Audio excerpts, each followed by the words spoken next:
Hello everyone, good morning. तर कशा आहात सर्वजण? आय होप की तुम्ही सर्वजण मजेत असाल आणि एका नवीन दिवसासोबत एक नवीन असे म्हणजे छान अशा सोबत नवीन दिवसाची अशी सुरुवात झालेली आहे.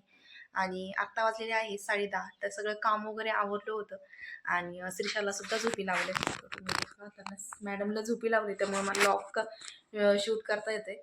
तर म्हटलं की आत्ता झोपली त्यामुळे लगेच तर नाही उठणार ती, त्याच्यामुळे म्हटलं की चला आपण शूट करूयात, कारण की आता 2 दिवसाचा तर गॅप पुन्हा पडलायच आपल्या लॉगिंगमध्ये.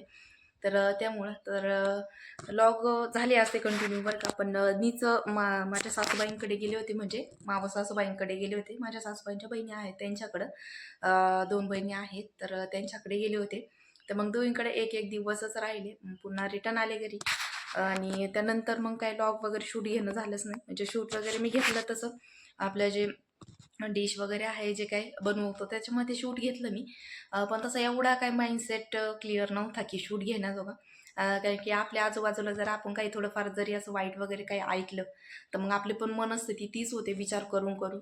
आणि आपली पण आपल्या आजूबाजूचं वातावरण पण आपल्या तसंच होऊन जातं, की आपण असं नाही का, काही केल्याने आपल्याला हसू म्हणा किंवा ते कितीही आवडतीची म्हणजे अशी गोष्ट जरी असली ना, तरी पण आपल्याला त्या गोष्टी विचार करायला भागच पाडतात. कारण की मग असं आपलं मनच नाराज होऊन जातं एक कुठंतरी.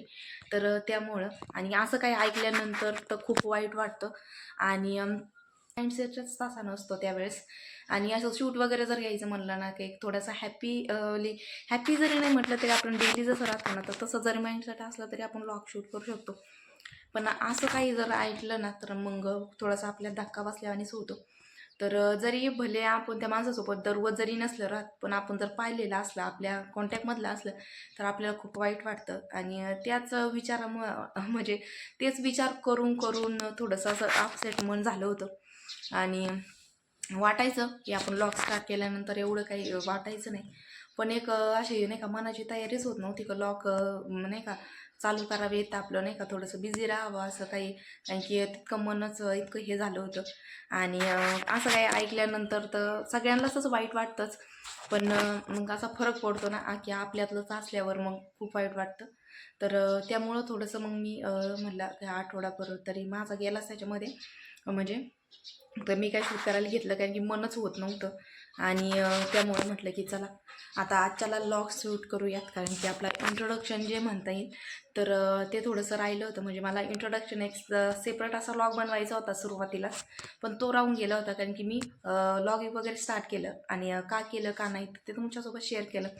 म्हणलं थोडीशी सेल्फ इन्फॉर्मेशन जी मला काही द्यायची होती, तर तेव्हा तो व्लॉग एकदम घाईगडबडीमध्येच बनवला होता. तर म्हटलं की चला आजच्याला तिथपासूनच सुरुवात करूयात. कारण की आपल्या लॉगिंगला तर ऑलरेडी सुरुवात झाली आहे, पण आपल्या इंट्रोडक्शनचा जो लॉग राहिलेला आहे, तर मग तो राहिलेला आहे. आणि तसा फर्स्ट लॉग म्हणून मी एक आपल्या चॅनलवरती अपलोड केलेला आहे. पण तुम्ही का केला पहिला चॅनल ते वगैरे, तर मग ते सगळं इन्फॉर्मेशन त्याच्यामध्ये दिली आहे तुम्हाला. नंतर आता पाहू. तर म्हटलं की आजच्याला इंट्रोडक्शनचाच लॉग करूयात. तर तुम्हाला माझ्याबद्दल बरेचसे काही असे क्वेश्चन्स पडले असतील की म्हणजे माझं नाव वगैरे, माझं एज्युकेशन, मी कुठे राहते, काय वगैरे. तर आजच्याला सगळी इन्फॉर्मेशन मी आपल्या लॉगमध्ये देणार आहे. तर आता स्टे ट्यून. तर माझं नाव आहे पूजा रवींद्र जाधव आणि आम्ही अहिल्यानगर येथील शिंगवेनायक येथे राहतो. तर हे नगर तालुक्यामध्येच येतं. तालुका आणि जिल्हा आमचा एकच आहे, तर अहिल्यानगर. आणि तिथे आम्ही शिंगवेनायक येथे राहतो. आणि माझं शिक्षण म्हटलं तर माझं BSc झालेलं आहे केमिस्ट्री स्पेशलमध्ये. आणि मी पुढे मास्टर वगैरे काही केलं नाही, कारण की मला जॉब वगैरे काही करायचा नव्हता. आणि बरंचसं मला बाकी थोडेफार असे क्लासेस वगैरे जे आहेत, म्हणजे मेकअप रिलेटेड किंवा डिझायनर म्हणा, तर या सगळ्या बाकीचे ज्या गोष्टी आहेत त्याच्यामध्ये जास्त इंटरेस्ट आहे. तर मला त्याच्यामध्येच काहीतरी म्हणजे असं पहिले तर स्टार्टिंगपासूनच मला BScला ॲडमिशनच घ्यायचं नव्हतं खरं तर. एकतर म्हणजे घेतलं तर थोडंसं BSc वगैरे BCS वगैरे करायचं होतं, नाहीतर मग आपलं जे क्लासेस वगैरे करता येतील बाकी डिझायनर वगैरे, तर त्याच्यामध्ये माझं चांगलं म्हणजे असं माझं जास्त डोकं लागतं मला असं वाटतं. आणि मला बऱ्याचशा गोष्टी पटकन अचीव होतात त्याच्यामध्ये तरी.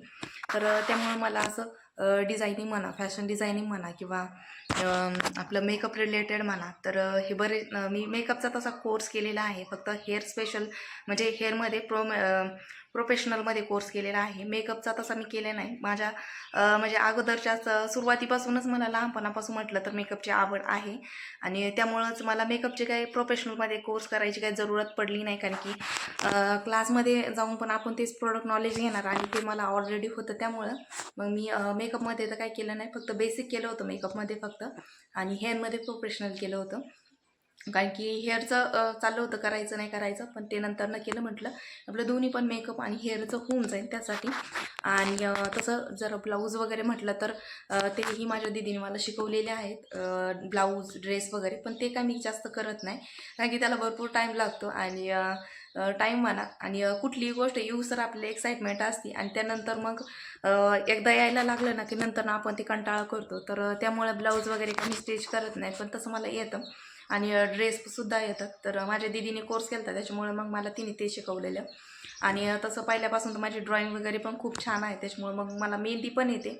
आणि मेहंदीमध्ये पण मी काही खास असा कोर्स केलेला नाही आहे, पण तरी पण मला अशी प्रोफेशनल म्हटलं तरी प्रोफेशनल टाईप त्या लेवलची मेहंदी मला घरच्या घरीच येत होती. तर त्याच्यामुळं मग मी 1-2 ऑर्डरसुद्धा केलेल्या आहेत. 1-2 म्हटलं तर बऱ्याचशा केलेल्या आहेत आणि म्हणजे लग्नाच्या अगोदर.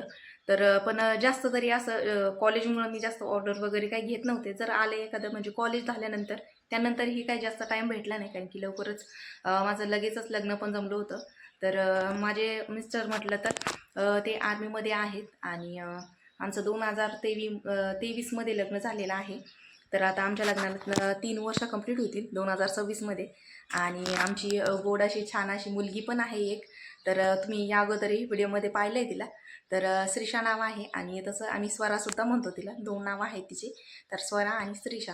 तर 2 नावं कशी, तर ती म्हणजे नावकरी आहे त्यामुळे मग तिला तिचं एक स्वरा नाव ठेवलं आणि एक आम्ही तसं श्रीषा पण ठेवलं, कारण की मला स्वामी समर्थांच्या नावावरून थोडंसं त्यांच्या रिलेटेड ठेवायचं होतं, त्याच्यामुळे मग मी श्रीषा ठेवलं. आणि ती झाली त्यावेळेस ते श्रीषा नाव त्याच्यानंतर खूप ट्रेंडिंगला आलं. सगळे म्हणजे बरेचसे जण श्रीषा ठेवायला लागले त्याच्यानंतर. आणि त्या अगोदर मी बरंचसं डोकं लावून मग तिचं नाव सुचवलं होतं, कारण की मला समर्था ठेवायचं होतं. त्याच्यानंतर मग श्रीषावरती आले आणि म्हटलं की किती काय झालं तर मला स्वामी समर्थांच्या नावाच्या रिलेटेडच असं ठेवायचं होतं. तर त्यामुळं तर आपले लॉग म्हणजे जर आणि आपल्या नवीन चॅनलचं तुम्हाला जर कुणाला माहिती नसेल तर या अगोदर आपला एक चॅनल होता पूजा जाधव लॉग म्हणूनच. तर तिथे पण आपल्याला बरेचसे म्हणजे थोडं कमी मॉनिटायझेशनपर्यंत आपलं चॅनल आलं होतं, पण थोडंसं श्रीषाकडून थोडीशी हे झालं मोबाईलमध्ये, तर सेटिंगमध्ये काहीतरी त्याचं हे झालं, त्याच्यामुळे व्ह्यूज वगैरे काही मला दाखवत नव्हतं ते. आणि बऱ्याचशा मी असं लेटच थोड्याशा व्हिडिओ वगैरे बनवतो, मला जेव्हा पाहिजे तेव्हा मी अशी व्हिडिओ बनवायची. पण आता हे जे चॅनल मी नवीन ओपन केले तर ह्याचं नावसुद्धा पूजा जाधवच आहे. आणि तुम्ही या चॅनलला पूजा जाधव पूजा जाधव लॉगिन चॅनल म्हणून असं पण थोडंसं सर्च करू शकता याच्या थोडंसं रिलेटेड. तर तुम्हाला हे नवीन चॅनलसुद्धा येऊन जाईल, कारण की बऱ्याचशा जणांना माझं हे नवीन चॅनल आहे ते काही शो करत नाही आहे, कारण की थोड्या कमी पहिल्या चॅनलचं आणि ह्या चॅनलचं नाव थोडंसं सेम आलं आहे त्यामुळं. तर तुम्ही जे कुणी असं नवीन व्हिडिओ म्हणजे ज्यांनी कुणी अजून जुन्या चॅनलवरच्या जर कुणी सबस्क्राईब केलं नसेल तर प्लीज सबस्क्राईब करून घ्या, जेणेकरून आपल्या चॅनलवरचे जेवढे काही नवीन व्हिडिओज आहेत तर ते तुम्हाला म्हणजे पाहायला भेटतील. आणि सबस्क्राईब केल्याने आपल्याला एक नोटिफिकेशन पण येऊन जातं की जेव्हा कधी आपण लॉग टाकतो तर तेव्हा लगेचच तुम्हाला कळून जाईल की लॉग आलेला आहे. आणि आता मी कंटिन्यू आपले लॉग येत जातील. तर आता थोड्या दिवसात म्हटलं तरी उद्या परवापर्यंत फौजी पण येणार आहेत, तर त्यांचंही इंट्रोडक्शन मी आपल्या लॉगमध्ये करून देईल. तर पाहूयात आता ते काय म्हणजे तुम्हाला पण म्हणजे इंट्रोडक्शन केल्यानंतर तुम्हालाही कळेल. आणि बऱ्यापैकी बरेचसे जण त्यांना ओळखता येत पण, कारण की बरेचसे जण आधीचा चॅनल जो आहे तो भरपूर जण लोक पाहत होते, बरेचसे व्ह्यूज होते त्या चॅनलवरती. पण आता असो, तर आता पुन्हा एकदा तेवढीच मेहनत करूयात आणि पाहू आता त्यानंतरच. तर ती आल्यानंतर तसं मी त्यांना घेईनच, पण आहेत तोपर्यंत जेवढे काही लॉग येतील तर तोपर्यंत तुम्ही पाहतालच, आणि ते आल्यानंतर सुद्धा मी तुमच्यासोबत सगळं काही शेअर करेल. तर आजच्या लॉगला मी आता इथे सेंड करते. चला तर भेटूया मग अशाच एक आपल्या नवीन व्हिडिओमध्ये. तोपर्यंत सर्वांनी काळजी घ्या. बाय.